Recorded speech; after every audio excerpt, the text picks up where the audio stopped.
What if it were true? What if you could get 10 times the results and half of the costs? It is true, and I'm going to show you how. Incidentally, this is actually really worth going to school on because it is mind-blowing. Incidentally, I'm going to give you one of my pro tips, and hopefully it doesn't get me sued.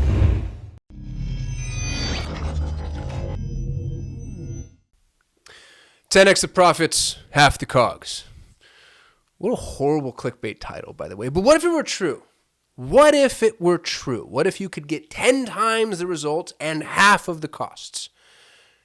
It is true, and I'm going to show you how. Right here, right now. First of all, we're playing Death by PowerPoint. This is maybe the thing that I'm most proud of professionally. I've talked about it before on the channel. I've talked about it before on podcasts, but I will not stop because I feel like repetition is the mother of skill. So first, I share the thesis. This is the core thesis of what it is that I'm talking about. A tiny minority of extremely high performers produce almost all of the economic outcome of a given endeavor. I'm going to read it again. A tiny minority of extremely high performers produce almost all of the economic outcome of a given endeavor. Hunter and Schmidt. Incidentally, this is actually really worth going to school on because it is mind-blowing. And if you really pay attention, this is true in your business already. When you're smaller, it's a little less obvious. But you know what's really funny about that is actually when you're smaller, it's maybe even more obvious. You're just not paying attention to it. So like if you have 3 employees, I bet one does 90% of everything. And the other 2 are there to help, right? And you're probably that one. But as you grow and as you scale, you start to realize that a handful of people, a handful of your staff is really responsible for the vast majority of the value that you're providing, responsible for managing, the higher end clients, most of the income, etc. Now, you can fight that and say, oh, I don't want to be beholden to those people. I want to diversify my resources. Or you can lean into it. And you lean into it by finding more of these high performers. I'm going to call them peaks. We're looking for peaks. Here's how we do that. Step number 1, you pay more. Peaks want more money. And they should want more money because they're peak performers. Now, every entrepreneur on the planet is like, oh, I want to pay less and get more, right? We're trying to play arbitrage, and you're a value investor, let's say. It's flawed thinking. There's nothing more expensive than a cheap employee. There's nothing more expensive than a cheap employee, and there's nothing more cost-effective than hiring a peak performer. A peak performer can cost as little 10 to 20% more than their peers, but they produce 3, 5, 10 times more, sometimes 100 times more. So go pay more and just try me on this. I know, it took me years to figure this out. I was always trying to just, find the bargains out there. And it's an absolute, complete, and total nightmare. And it's a flawed model. It's flawed thinking. When you start off paying more, you end up getting better submissions. You end up getting better applicants. You get people that are excited. You know what's really funny about this is when you pay more, the same person becomes better. They feel valued. Think about yourself and your own experience in life. Like when you feel valued, you perform better. Now, you need to go to the places where you can afford to pay more, which is really hard onshore, incidentally. Like if you're in Silicon Valley, and you need a software engineer, well, best of luck to you because you're not going to be able to compete against Google, Amazon, Facebook, Apple, who are just snapping up all of these folks and paying them insane amounts of money. And even if you could match the salary requirements, you can't match the ascension opportunities. Or the benefits, or honestly, just the prestige. A lot of peak performers want to work for the big companies. So what I like to do is I like to go international. And I know that offends some people. I don't care anymore. I'm not going to apologize for it. It's what's worked for me. And y'all, I've found the most amazing, stellar staff internationally. And I've hired everywhere: Philippines, India, Bangladesh, Turkey, Ukraine, all of Latin America, Canada. Go to where you can afford to compete. And, it's hubris to think that this is the only country producing intelligent, hardworking people, right? Like it's the same distribution of intelligent, hardworking people on a per percentage basis everywhere. And yet there are more people in a lot of these countries. And so you expose yourself to a brighter labor market. And if you've had bad experiences going international, chances are it's because you've been working with, either agencies or people that you've been giving bullshit work to. If you had to do data entry, if you had to sit there and line by line do data entry for 8 hours a day, how well would you do that job, right? And so you think to yourself, well, yeah, I had a bad experience when I went offshore. That's because I gave them a horrible job. It was scrubbing or outreach or, call centers. Like if you pay more than they're going to have the opportunity to earn anywhere else, you're going to get the triple PhD C-level execs that just happen to have lost the geographic lottery. Pay more. That's number 1. Number 2 is live into the gamification. Peak performers want to win. They want to win. Yeah, they want to be paid more money because they're worth more money, but they also want to win the game, and money is how we keep score. And this is going to be true for everything with a peak performer, incidentally. You need to show them the path to winning. And the minute you don't have one, it doesn't matter what you're paying them, they leave. And you're going to see this on a pretty regular basis, incidentally. Daniel Pink wrote a phenomenal book called Drive that's really worth reading. But in that book, he talks about what really drives human behavior. And it's not money. It's not money. So if you think a peak performer wants to get paid more just because they're being arrogant or selfish, that's not it at all. It's because they are gamifying life. And that's the first step to the gamification of the job market. The second and third and then infinite step is you making sure you put them in a position to be continuously winning. And if you don't know how to do that, by the way, winning very often for most of us is measured in contribution. How can they contribute? How do they give more? How do they help more? How do they do more? They want to contribute. They want to be a part of something bigger than themselves, like we all do, like humans do. Step number 3, be wary of bargains. Now, I'm not, this is a two-sided coin. Sometimes you just end up lucking out. But if somebody's willing to settle for anything less than a top-tier salary, and they're not new, newbies are going to get a pass here because they just need to be able to earn their hood stripes, let's say. But I'd caution you against people that are, settling, because you always kind of wonder, like, oh gosh, I wonder what's wrong there. And it's not a reason not to hire somebody, but it's a reason to look deeply into what's happening. Also, just FYI, and this is maybe one of those most important points I can make, when you're looking for peak performers, you're selling you. They're not selling them. You're marketing to them. And right now, when I read some of these job descriptions, they're absolutely freaking repulsive.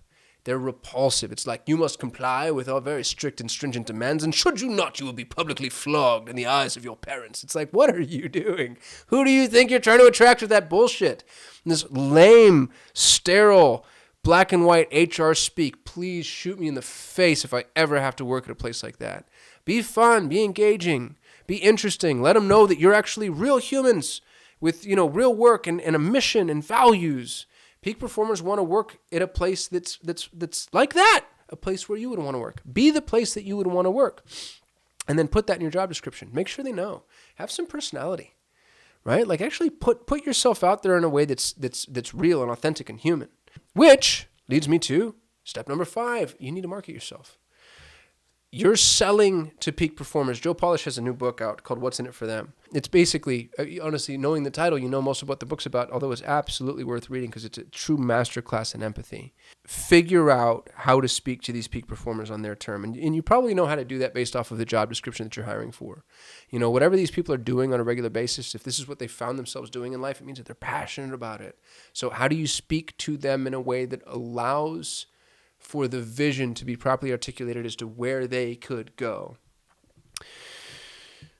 And sometimes you have to go outbound. And there's a couple of different ways to do that. I love trolling LinkedIn.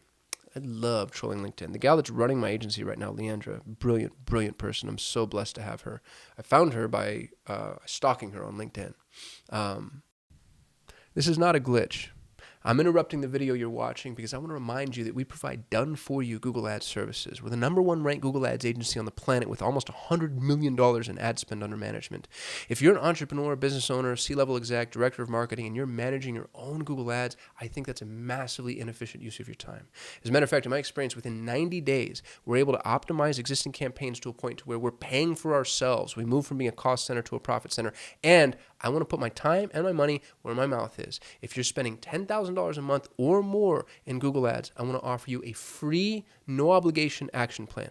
A high-level member of my team, one of our strategists, will look at your account, open the hood, and do a full diagnostic and explain everything that we would recommend that you change in order to optimize your campaigns. You can take that, do it yourself. You can hand it to an internal member of your team, or in an ideal world, you can hire us. I'd love the opportunity to earn your business. Please go to sol8.com. That's SOL, the number 8.com. Request your free action plan. Until then, back to your regularly scheduled program. Or what you can do is you can actually build funnels for employees. That's what this YouTube channel is, by the way. I thought when we launched this YouTube channel, I was going to use it to get clients. And we do. But it's more for finding employees, really amazing people, and also strategic partners. And it's been unbelievable at that. So, I mean, can you post to job boards? Yes. Do I still do it? Absolutely. But you also want to get creative, because here's the interesting thing about peak performers is peak performers generally are not desperate for a job. These are the highest performing people in the world. And so, sometimes you got to go steal somebody else's peak performer, which incidentally, I'm going to give you one of my pro tips, and hopefully it doesn't get me sued. Pay very close attention to women in middle management.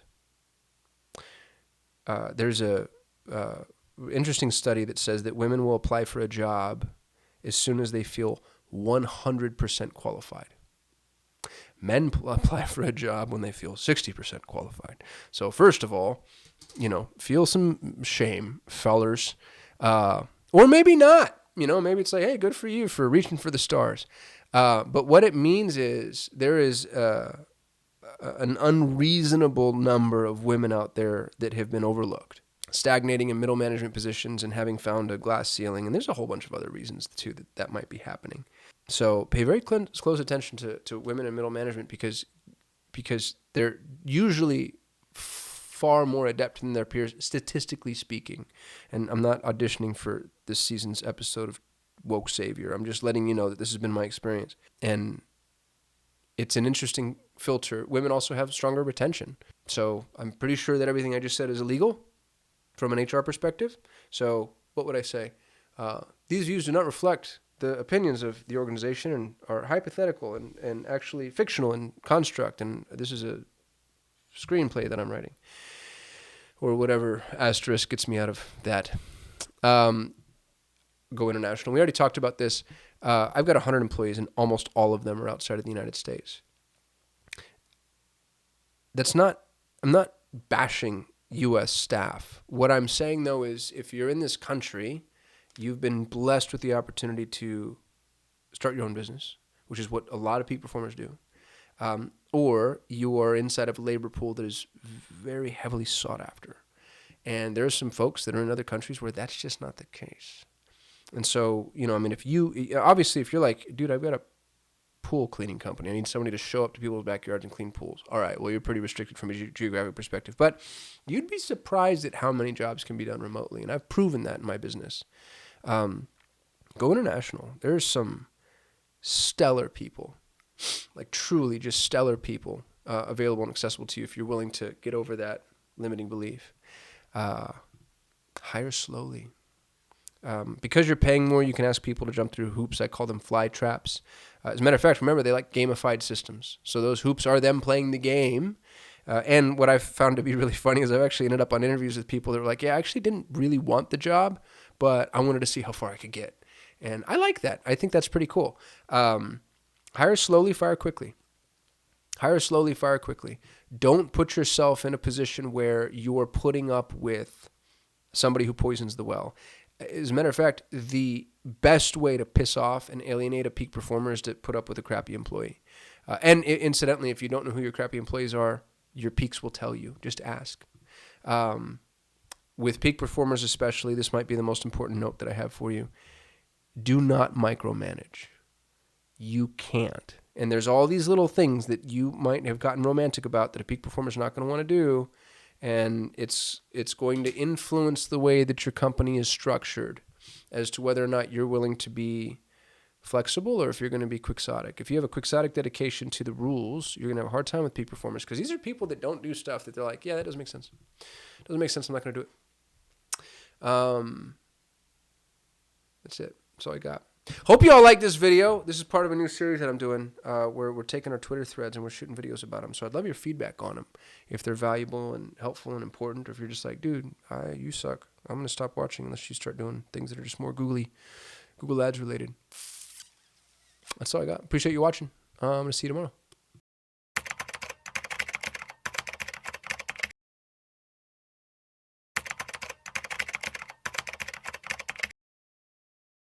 This is the scariest video that I've ever recorded.